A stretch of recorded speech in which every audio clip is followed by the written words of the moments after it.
Israel is like Marmite. Either you liked it or absolutely hated it. In general, Arab and Muslim countries hate Israel whilst Western countries love Israel. So why the controversy? Well, it all began with this guy called Abraham. This guy had two sons, Isaac and Ishmael. The Jews said Isaac is their ancestor whilst the Arabs said Ishmael is their ancestor. The Jews settled in Judea whilst the Arabs lived the freedom in the Arabian desert. Before the arrival of Muhammad, Jews and Arabs were quite chilled with each other, and both being screwed over by foreign powers including Assyrians, Babylonians, Persians, Macedonians, and Romans. Jews got scattered all over the place.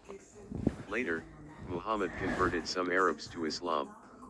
Long story short, the Muslims successfully conquered the Levant from the Byzantine Empire. Under Muslim rule, the Jews experienced either prosperity, indifference, or persecution, depending on which Muslim empire and when.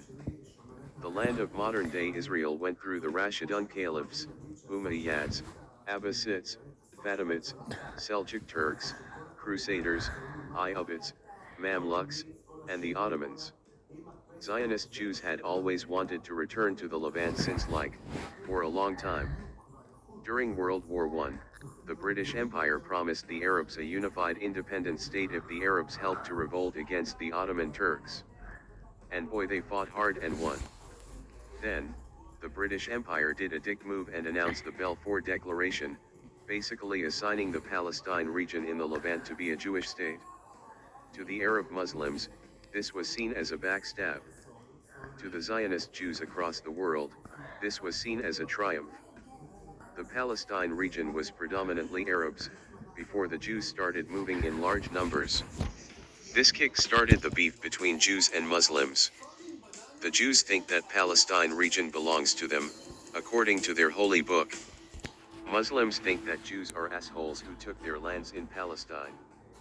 This beef erupted in the form of sectarian conflicts in Mandatory Palestine, Civil War, Arab-Israeli War of 1948, Suez Crisis, Six-Day War, War of Attrition, Yom Kippur War, Lebanon Wars, Intifada, Gaza Wars, and many more riots and unrests.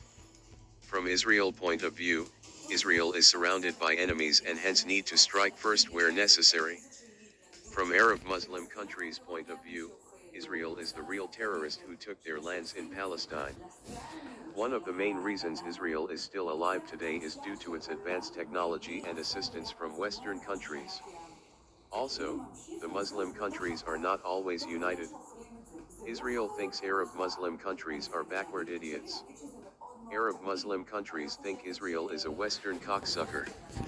Meanwhile, the Brits are just stepping back and let the Americans to sort out the mess the British Empire created in the Middle East. With no long-term peace resolution in sight, it is likely that Jews and Muslim Arabs will continue hating each other. Then there is Iran, a third-wheeler who hates both Jews and Sunni Muslim Arabs. Can Jews and Muslims be friends? Actually, yes. Egypt and Jordan have official diplomatic ties with Israel. Also, European right-wing politics hated both Jews and Muslims, thus at least they have something in common. Jews and Muslims have the cleanest dick in the world, because they are circumcised, no smegma mess during blowjobs. When you visit Israel, make sure you mention that Israel is the best, and Palestine should be occupied for the greater good. When you visit Palestine and any other Muslim countries, make sure you mention that Israel is enemy of Islam and should be destroyed. Because hypocrisy is the safest policy. Thanks for watching.